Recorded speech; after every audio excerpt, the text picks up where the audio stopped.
Good morning, guys. It's been a while, and obviously we've endured some difficult situations through the last couple of months, which has made us have to address what we do and how we do it a little bit different. I think the biggest thing that was probably that in all this is, Dr. Goodlett and Robbie in the training room and their staff in terms of them taking care of us as a staff, taking care of our players, and creating an environment where we could get done what we needed to get to has been phenomenal. And the appreciation to those guys is there's just not enough words, because they're not only protecting us, our players, but they're protecting all of our families. And so we appreciate that. Sorry we can't be together, but it is the way we go about things now. I think in terms of from the football part of it, it's been a day-to-day adjustment all the way back from last March when they canceled spring practice to the Zoom meetings that we had, extensive Zoom meetings. That was uniquely different, to say the least. Then fast forward to now, even today, we still are not all in one room when we meet. It's by Zoom. And so there's a lot of challenges, but our guys have responded phenomenal. Their attitude has been great. They have been resilient. Then we start the football practice, and the thing that you can't do on Zoom is, you guys know the three things that we start every day at practice with is we're going to play with relentless effort, we're going to be physically, mentally tough, and we're going to tackle.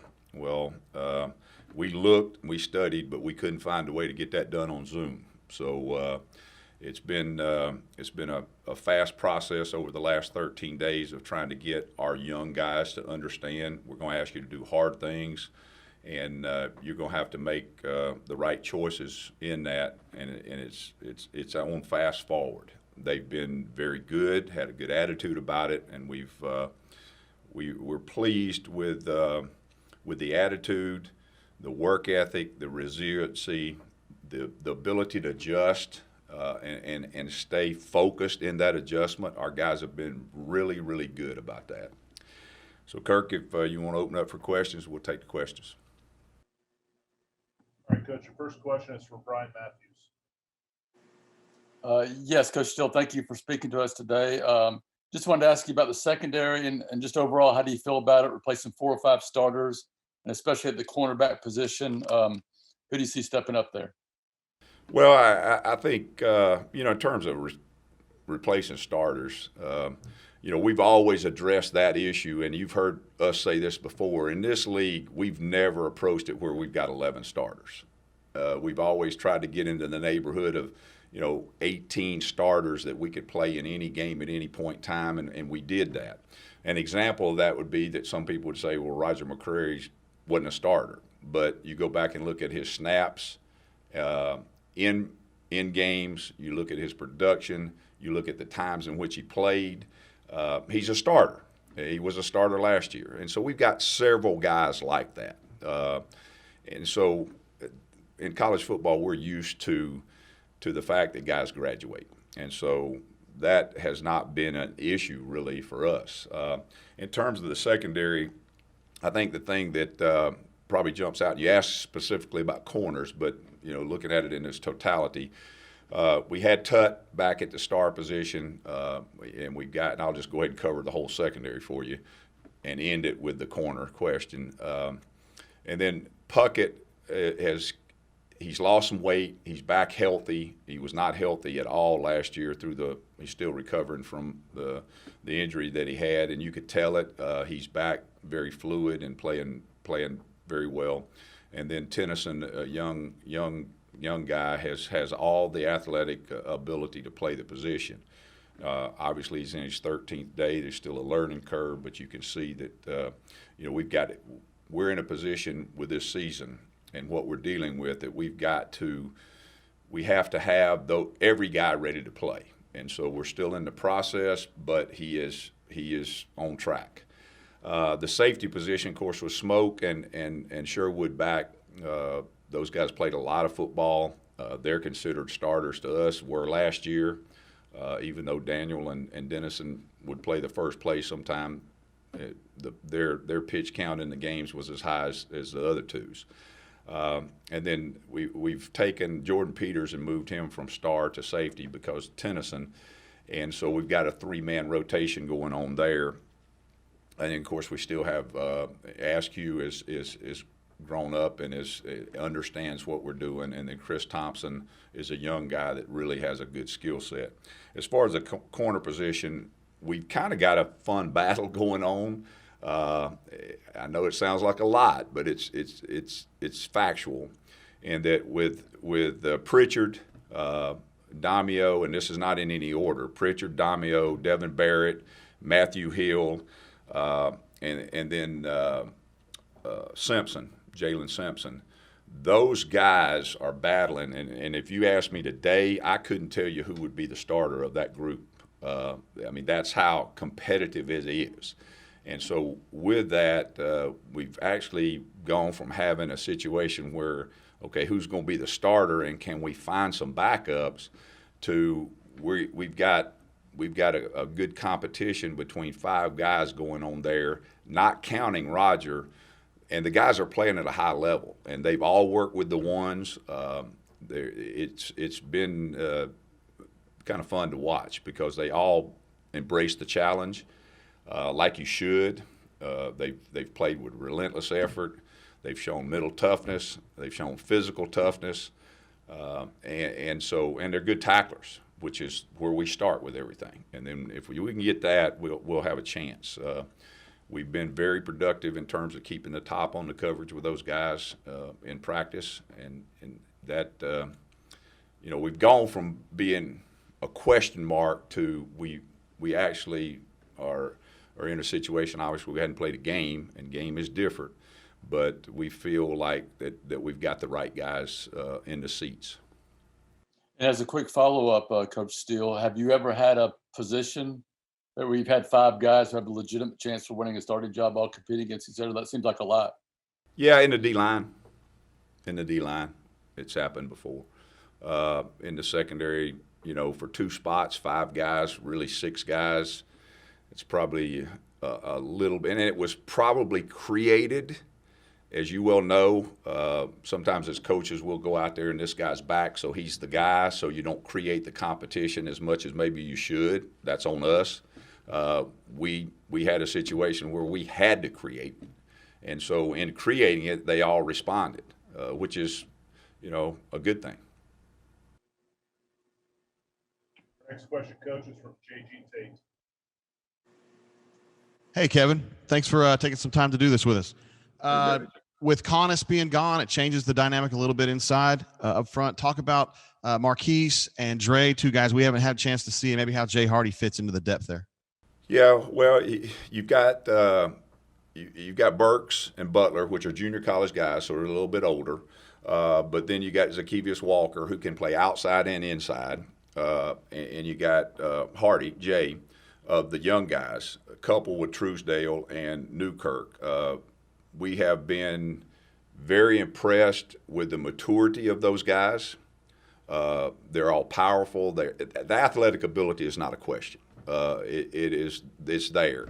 And they have the right coach coaching them to get them ready in a short period of time. They just got a gift for developing D-line, and they've responded to that. So at this point in time, experience and just seeing it is probably the biggest question. The effort, the athletic ability, the work, the workload is not too much for them. There'll be probably some growing pains, and it'll be a little bit by committee, but it will not be a talent deficient group at all. Coach, our next question is from Jason Caldwell. Kevin, thank you for sitting in with us a little bit. To build on your question about, your answer about kind of the depth and playing so many players last year, how valuable is first having so many guys back that have played, but also being in the same system without having spring practice, to not have to teach new things. How valuable has that been during this time? Well, I think you'd probably be best off to ask the players that, which I'm sure you have at some point in time in a roundabout way.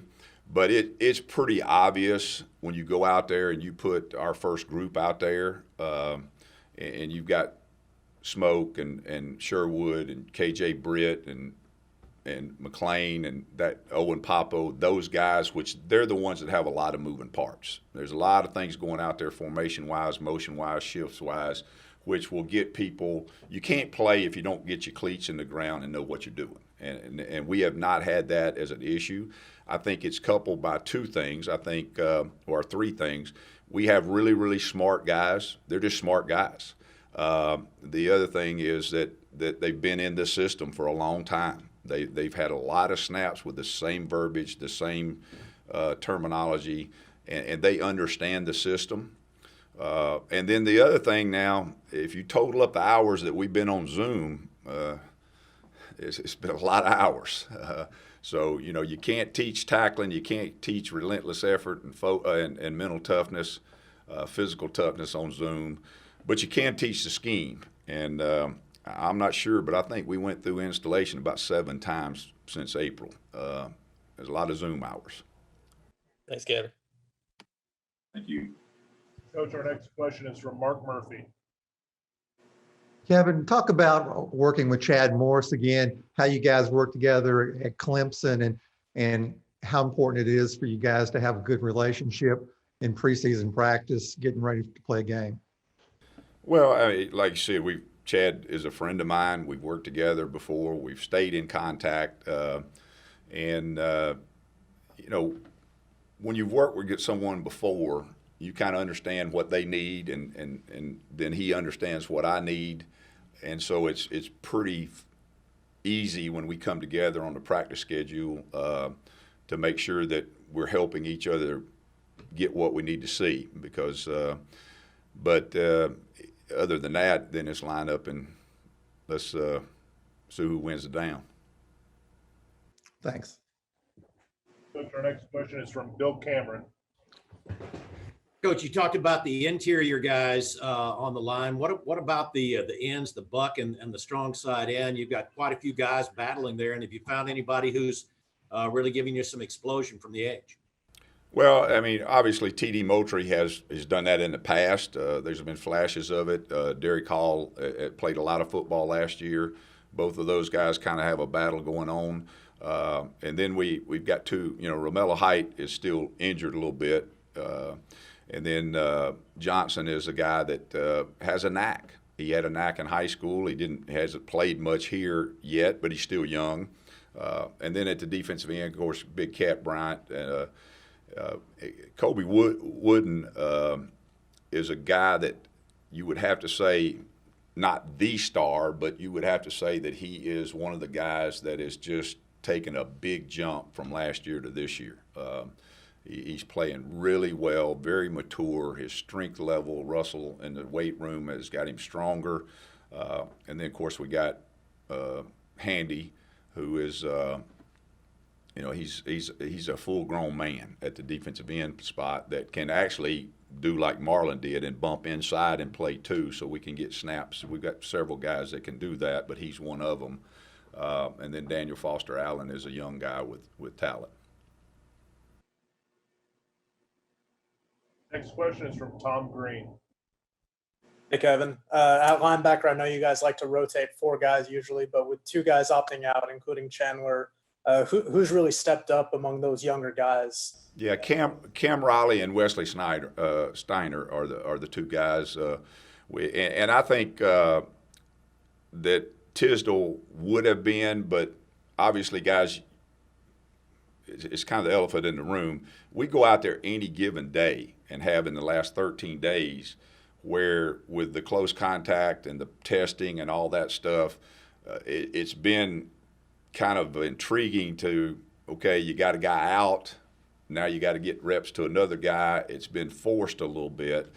We're used to that by injury. We're not used to that by the testing cycle that we're dealing with.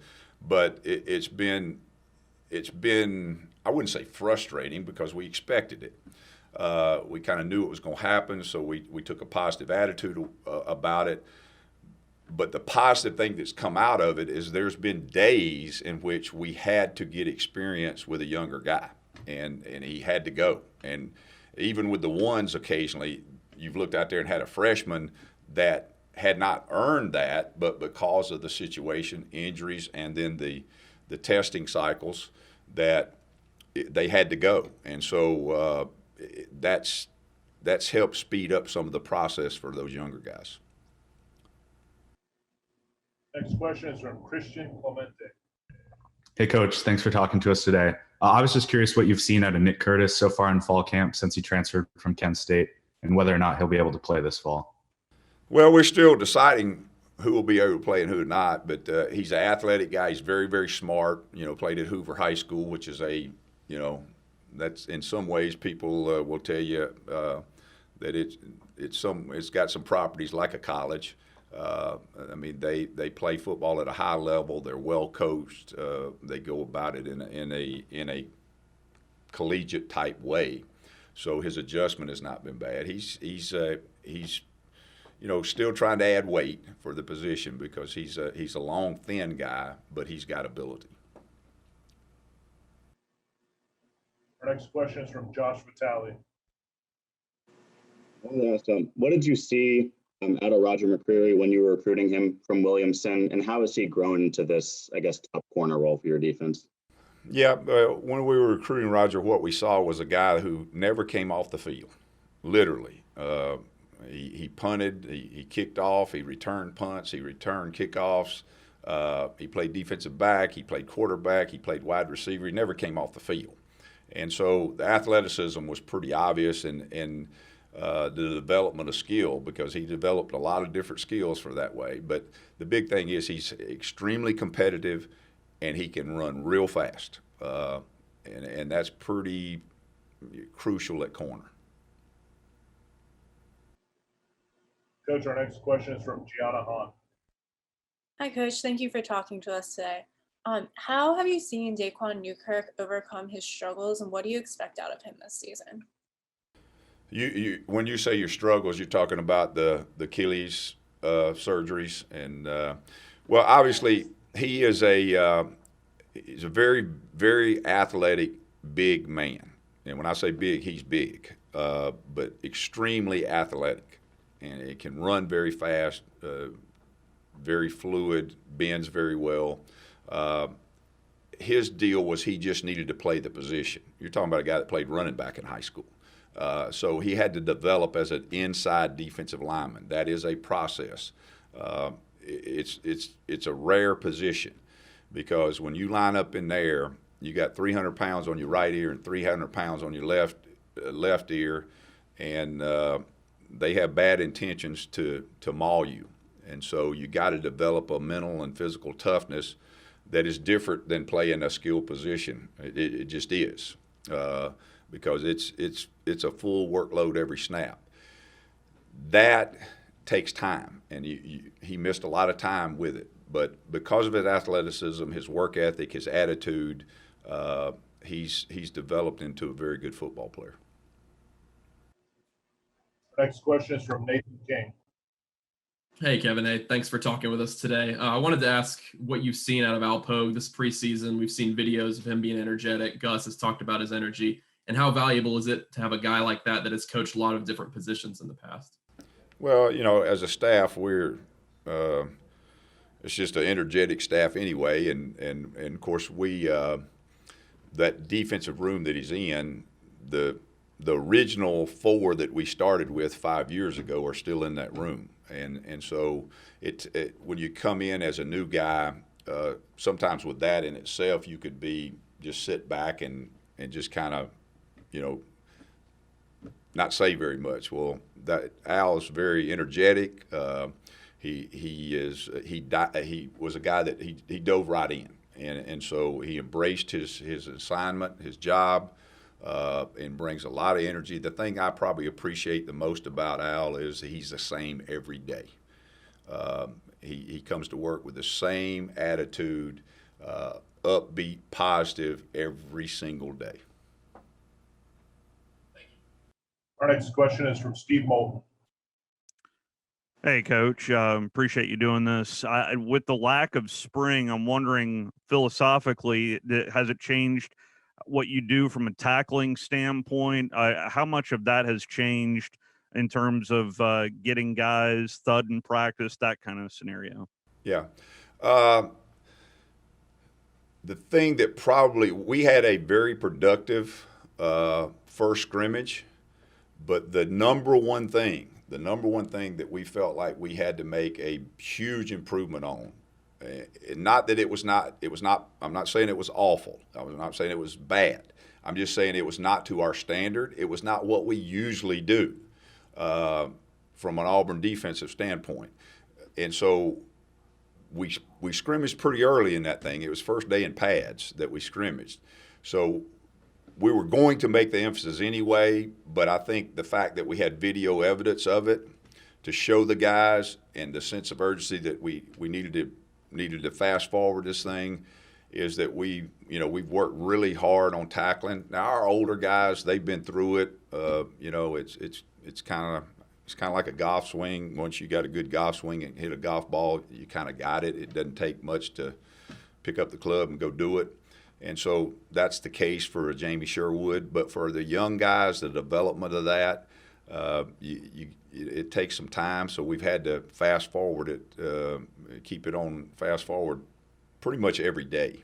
Now we're not tackling to the ground, but you can still get balanced body control, pulling the trigger, the good eyes, head up, those kind of things. You can get that done from a thud mentality.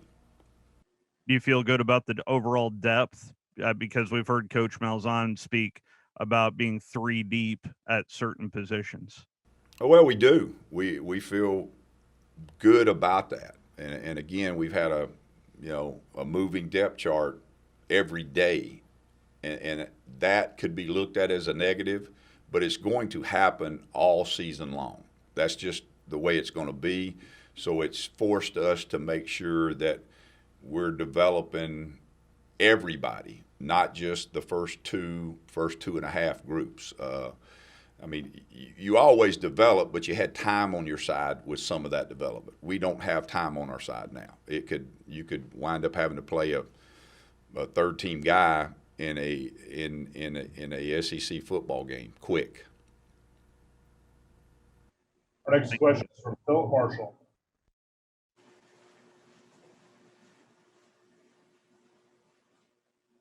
Good morning, Kevin. I had to look and see if it was still morning. If you could, we've heard a lot of talk about Sherwood and his potential for even playing beyond Auburn. Just talk about what it is that he brings that's unique to the position.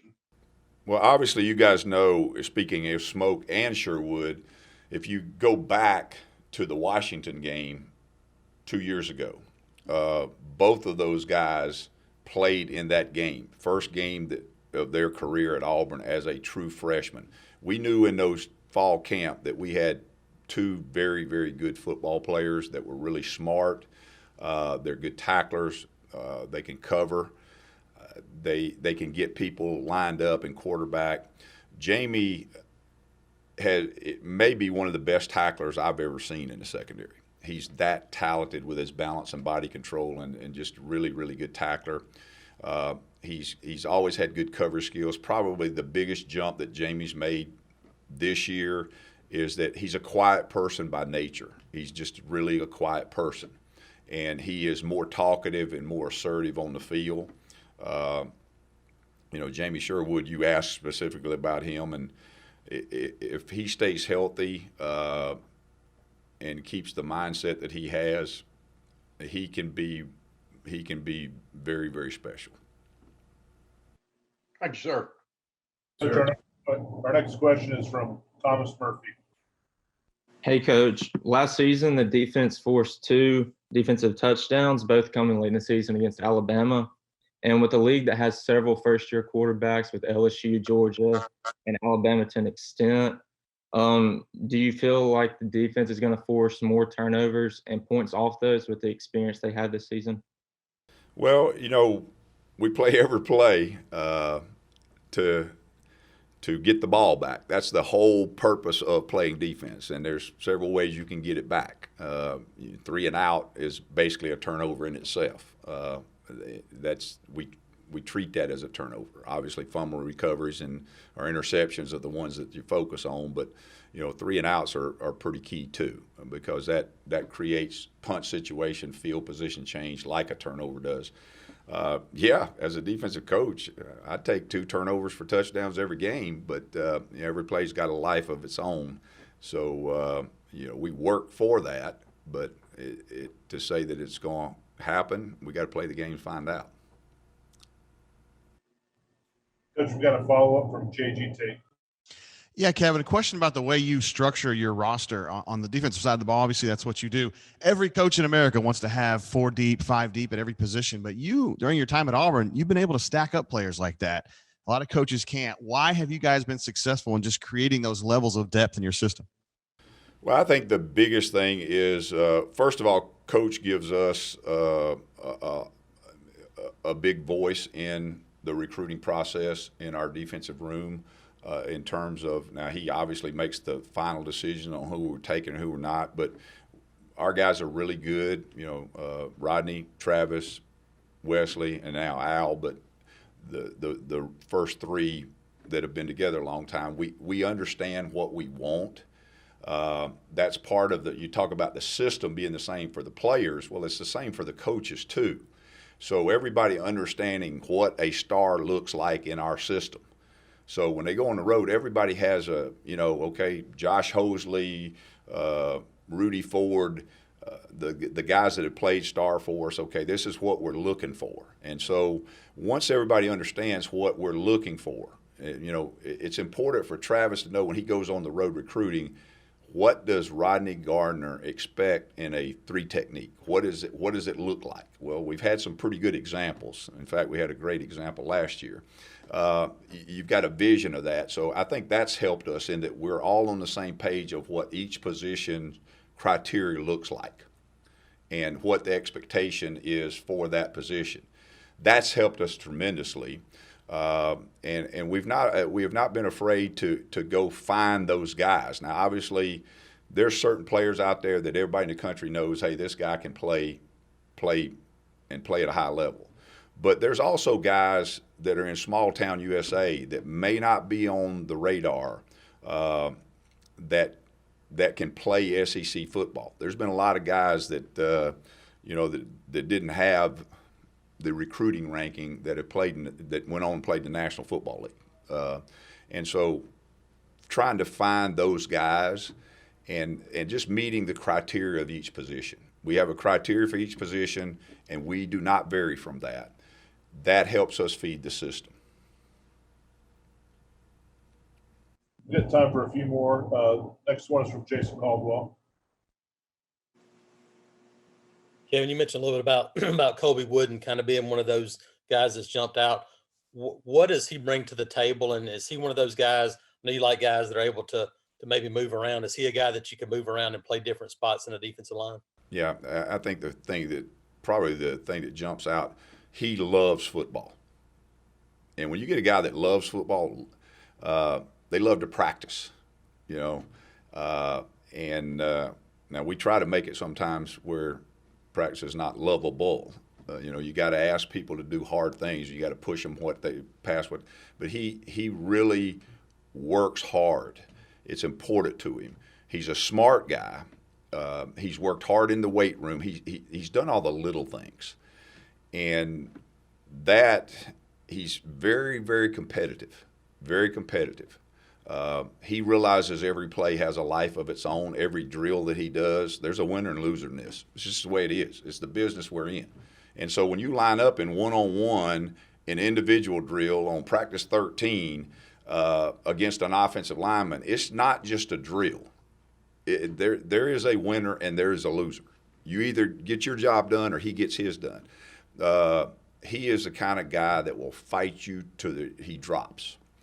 He goes about every drill, every play to try to be the best he can be. Primary position, strong side end for him. Well, he's one of those guys who can do both now. He's filled out. He's stronger, a lot stronger. He's getting to where that he has some ability to do some inside work too. I got you. Thank you.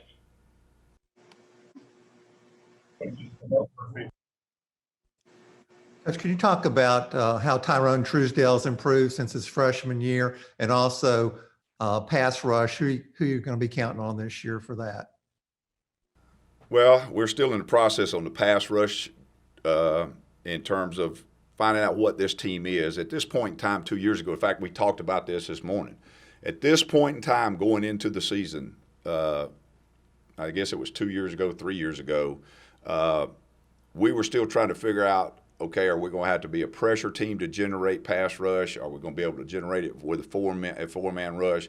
Who's going to be the speed rusher? Who's the inside guys to get on the field for the pass rush? And Jeff Holland was not the guy we picked that we thought was going to be that guy. And obviously he was. So we're still a little bit in the process of that in terms of the pass rush part of the question. Truesdale, I mean, the development of what Rodney has done with Tyrone in terms of his development, he is a rock-solid football player that can line up inside where it's hard to do and hold the point, command double teams, keep people off the linebackers. He understands the defense. He does not make mental errors. And to say, well, how far has he come? Well, I mean, the third day of practice when he was a freshman, he couldn't even do up downs. And so that's how far he's come. He looks like he's probably one of your physically stronger guys. Is that the case? Well, yeah, he's always been pretty strong now, but he is a strong, powerful man. Thanks. Coach, our last question today comes from Tom Green. Hey, Kevin. Big Cat and Tyrone both said that Jay Hardy kind of reminds them of a young Derek Brown. What do you think of that comparison, or what really breeds that comparison from them? I think football is important to him. It was to Derek. He's a guy that, Derek, when he was young, whatever Rodney said, he did. The hard things too. And Jay does that. He has that athleticism, that quickness, and that natural power. And I think that's probably where they draw the comparison. He's got a little bit of the same body type. If you see him, he's got a little bit of, he looks the same.